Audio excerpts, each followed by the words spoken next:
বিভিন্ন জায়গায় অপরাধ করে এখানে তাদের একটা নিরাপদ আশ্রয় হিসেবে তারা ব্যবহার করে, যেহেতু এটি একটি জঙ্গলাকীর্ণ এলাকা। সকল বাহিনী মিলে আমরা 3000-এর অধিক সদস্য, অফিসার এবং ফোর্স এখানে মোতায়েন আছে এবং তারা সকলেই অক্লান্ত পরিশ্রম করছে। কয়েকজন আসামি ইতিমধ্যে গ্রেপ্তার করা হয়েছে, তাদেরকে আসলে যাচাই বাছাই করা হবে। এই জঙ্গল সলিমপুর একটি অপরাধ প্রবণ এলাকা। একই সাথে চট্টগ্রাম শহর এবং চট্টগ্রাম অন্যান্য অঞ্চলের অপরাধীরা বিভিন্ন জায়গায় অপরাধ করে এখানে তাদের একটা নিরাপদ আশ্রয় হিসেবে তারা ব্যবহার করে, যেহেতু এটি একটি জঙ্গলাকীর্ণ এলাকা। এবং এছাড়াও এখানকার যে ভূমির বৈচিত্র্য, সেটাকে কেন্দ্র করে এখানে কিছু ভূমি অপরাধী, কিছু পরিবেশ অপরাধী এখান থেকে তৈরি হয়েছে। সার্বিক বিষয়ে এই সকল অপরাধীদের বিষয়ে আমরা আজকে ভোরবেলা থেকে একটি অভিযান শুরু করেছি। এখানে বাংলাদেশ পুলিশ, বাংলাদেশ সেনাবাহিনী, বিজিবি, র্যাব সহ আমরা যৌথভাবে একটি কর্ম পরিকল্পনা তৈরি করে আমরা অভিযানটি শুরু করেছি এবং অভিযানটি চলমান রয়েছে। বিভিন্ন জায়গায় সন্দেহপ্রবণ এলাকায় তল্লাশি করা হয়েছে, এখানে কয়েকজন অপরাধীকে গ্রেপ্তার করা হয়েছে এবং যেহেতু একটি অনেক বড় এরিয়া, এখানে বিভিন্ন সেক্টরে ভাগ করে এই অভিযানটি শুরু হয় এবং অভিযানটি যেহেতু এখনো শেষ হয়নি, অভিযানটি চলমান রয়েছে, কাজে এখনই বলা যাবে না যে আমরা আসলে কতটুকু সফল হয়েছি বা কি পরিমাণ অপরাধী গ্রেপ্তার হয়েছে কিংবা কি পরিমাণ আলামত উদ্ধার হয়েছে। এখানে দুইটা অঞ্চল মূলত, একটি প্রথমত ছিন্নমূল এরিয়া এবং পরবর্তীতে আলীনগর।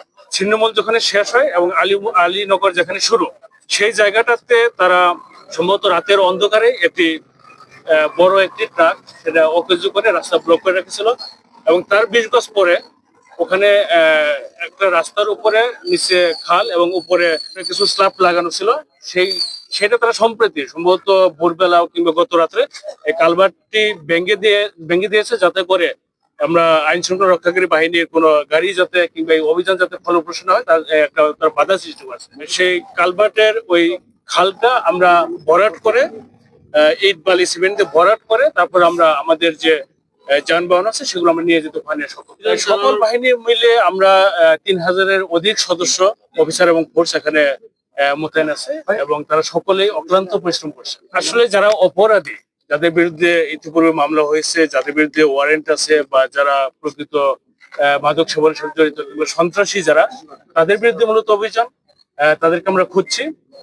কয়েকজন আসামি ইতিমধ্যে গ্রেপ্তার করা হয়েছে, তাদেরকে আসলে যাচাই বাছাই করা হবে এবং অভিযান শেষ হলে প্রকৃত অর্থে বলা যাবে যে কতটুকু অভিযানটি সফল হয়েছে। তো এখানে খবর যেতেই পারে, বাট আমরা চেষ্টা করেছি যাতে তারা খবর না পায়। এখানে আপনারা জানেন যে পুরো এলাকা সিসি ক্যামেরা দ্বারা নিয়ন্ত্রিত হয়। এখানে তাদের সোর্স বিভিন্নভাবে এখানে ডেভেলপমেন্ট আছে। এখানে ওই সিএনজি চালক থেকে শুরু করে প্রত্যেকটি মোড়ে মোড়ে তাদের কিন্তু লোকজন রয়েছে, যাতে আইন রক্ষাকারী বাহিনী তাদেরকে এখানে প্রবেশ করতে না পারে এবং তাদের যাতে গ্রেপ্তার করতে না পারে, সেজন্য তারা তাদের নিরাপদ অঞ্চলটি তারা নিজেদের মতো করে গড়ে তুলেছে।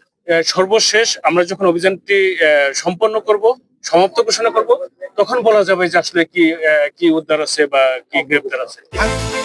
বিকাশ পেমেন্টে 10,000 টাকার বেশি অফার, শপিং চলছে তো। এখানে ইচ্ছা আছে যে এখানে আমরা একটা অস্থায়ী ক্যাম্প করব, যাতে পুলিশ বা অন্যান্য আইন রক্ষা বাহিনী নির্বিঘ্নে এখানে তাদের সময় মতো তাদের তথ্যের ভিত্তিতে তারা যে কোনো টাইমে এখানে অভিযান করতে পারে, সেই পরিবেশটি আমরা এখানে নিশ্চিত করতে চাই। আমরা চাচ্ছি যে এখানে আমাদের যৌথ বাহিনীর ক্যাম্প হবে, এখানে বিভিন্ন বাহিনীর সদস্যরা থাকবে, যাতে আমরা সমন্বিতভাবে এই জঙ্গল সলিমপুর, যেটা একটি অপরাধীদের আস্তানা হিসেবে পরিচিত, আমরা এটাকে এই আস্তানা হিসেবে যাতে পরিচিত আর না থাকে সেই জন্য আমরা কাজ করতে চাই।